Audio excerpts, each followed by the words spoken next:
In this video, we review and react to One Piece manga chapter 988, so I suggest that you read the chapter first before watching this video because I would be spoiling you.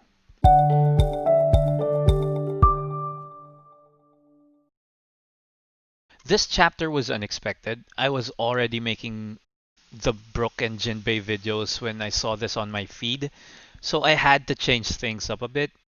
But overall, this chapter wasn't what I assumed that would happen. Um, well, most of it. And the only things I got right from the previous prediction video was that Sanji was invisible and he would help out with Momonosuke, and that Shinobu would rot away the chains that held Momonosuke. But let's dive deeper into the chapter.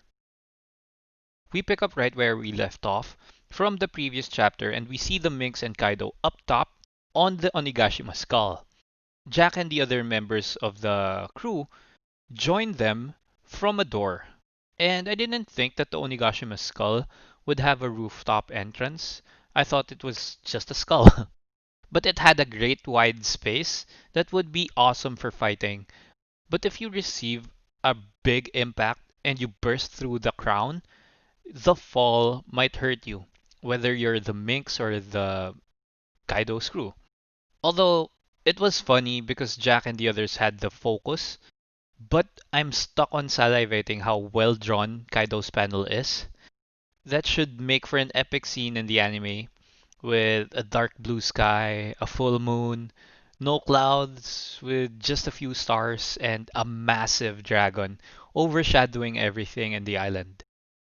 It was also quite funny to see Raizo tell Jack that he was the person that Jack was looking for back in Zou. It was like, yeah, it was me, the man you're looking for. Now I'm gonna tell the readers that I'm gonna low-key foreshadow that I might die in this battle and do whatever I can to defeat you. That was me impersonating Raizo. I don't recall how his voice sounds. So, but anyway, that's what it looked like. But Oda has been notorious for bringing characters back to life, and I'm not really expecting to see Raizo get killed in this arc.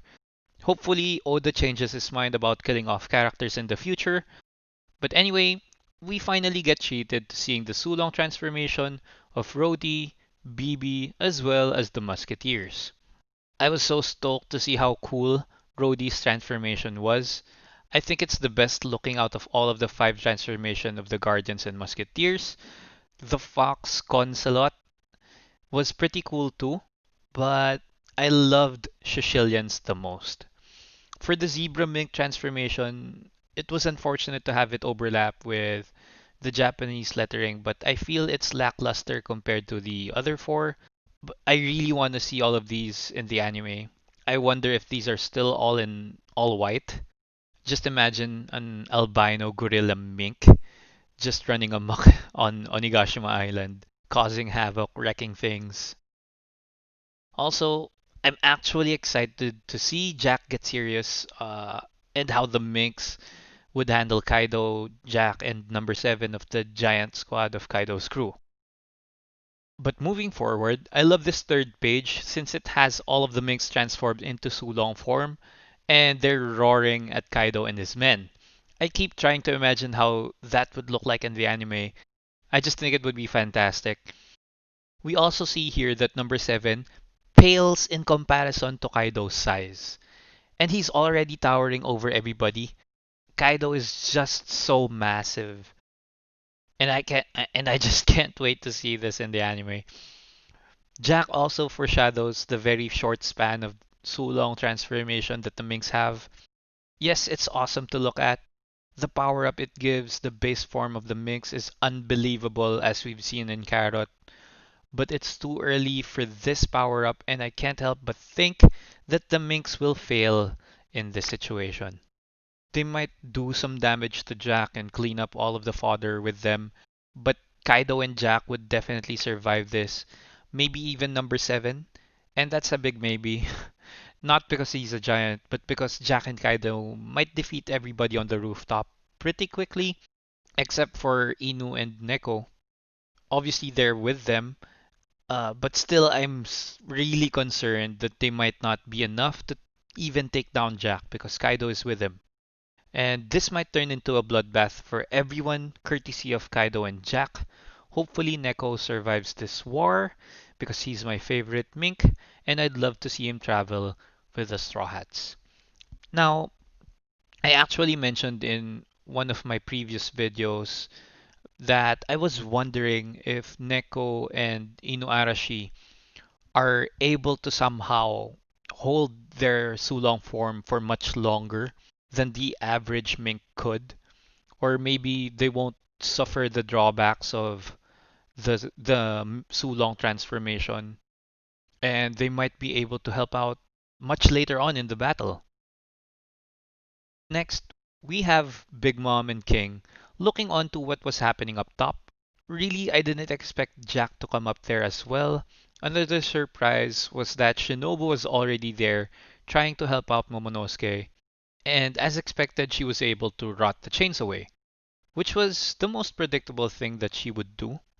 But King is living up to his expectations, being the monster that he is. He takes care of Shinobu very quickly. I'm actually impressed that Shinobu was able to take that hit and retain her consciousness. King and Queen were surprised about Momonosuke breaking free and floating in midair. And I actually thought for a second that he was going to transform into his devil fruit power. And it was interesting at the very end of the scanlation I read, there was this page dedicated to the conversations had in this chapter, and it was noted there that Momonosuke said the same thing from when Kaido was chokeholding him in Odin's castle 20 years back. And when King was out to get Momo, we see a silhouette of an invisible Sanji. I really thought it would be Nami and Carrot that would do the saving, with everybody else backing them up. So it was a surprise that Sanji was doing most of the backing up. Apparently, Sanji and Shinobu was all that Momonosuke needed to get out of there. And props to Sanji for just infiltrating everybody undetected. I'm sure King and Queen are proficient hockey users, and Sanji just slipped by. But anyway, it took me a while to understand what was happening in this panel.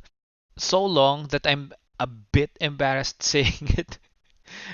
I couldn't make out Sanji for a pretty long while, but what I'm really laughing about right now is how cool Nami was when she just casually says, I thought you were looking for the prostitutes.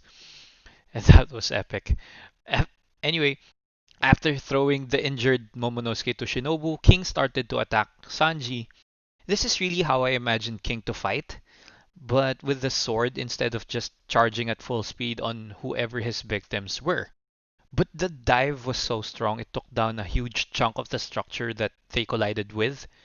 I think Sanji can take that attack pretty well even without his raid suit, but since he's using the suit already, he's definitely protected well enough to withstand it with minimal scratches in my opinion. Next, we cut to the scene where Luffy was delegating Momonosuke's safety to Yamato, which was weird because Yamato had a confused moment and then she quickly adopts Momonosuke. I'm really hoping to see Yamato and Sanji meet formally. I think that Sanji will be his usual old self, but I can finally settle for a proper pronoun to use on Yamato, depending on how Yamato interacts with Sanji. Now, they were interrupted by Big Mom as she was taking a swing at Luffy, and to be frank, I'm getting quite tired of Big Mom using the Ikoku sovereignty technique of hers, because I feel like every time I see her fight, that's what she leads with. But Nami ransacked Zeus again, and she was running away. Then she forces Zeus to choose between Big Mom or her. I like how Zeus is such a simp for Nami.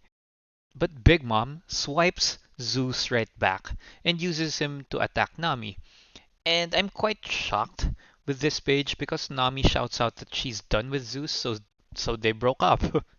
And right before Zeus makes the attack, boom!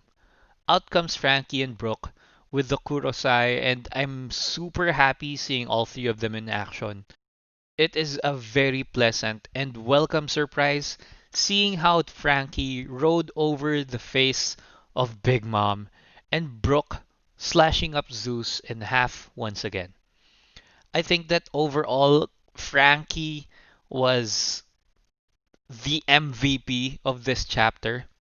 And as if that wasn't enough, for the clincher, we see Nami calling Frankie Annie. So that was funny. And that wraps up this review and reaction video. I still believe that Nami could get a power up from Zeus because one of his halves could have been taken and possibly stored into Nami's Clim attack, maybe with the help of the Sea Stone Smiths of Wano. Anyway, I hope you enjoyed this video. Crush like if you did, just like how Frankie crushed Big Mom's face. Now, comment down below what you think about the Sanji and King matchup.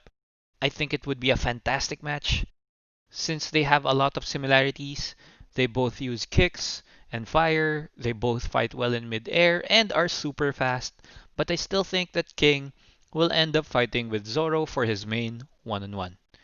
Now, if you love One Piece, subscribe to the channel so it could grow. Hit the notifications button because on the next video, we will be making predictions for the next chapter 989. So, I hope to see you in that conversation. Stay safe. Peace.